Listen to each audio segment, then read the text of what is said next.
Welcome to the Sierra College Library tutorial on embedding Canopy videos in Canvas. Starting at the library's homepage, go to Research Tools, then More Research Databases.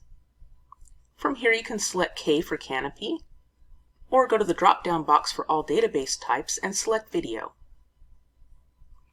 Click on the link for Canopy, and if you're coming in from off-campus, you'll be prompted to log in with your MySierra username and password at this point.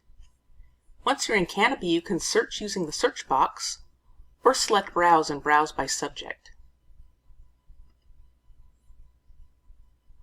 I'm going to select Media and Popular Culture, and Killing Us Softly.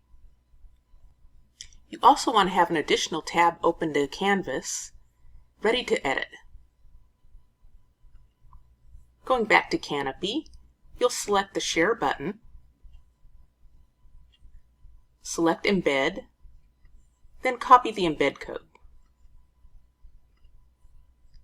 Go back into Canvas, and from here select Insert, and then Embed, or you can select the cloud icon from the menu.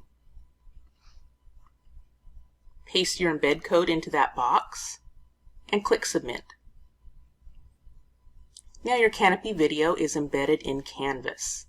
Your final step is to just click Save, and it's ready to be viewed by your students. Your students will need to log in with their MySierra username and password to view this video. If you have any questions, please contact a librarian.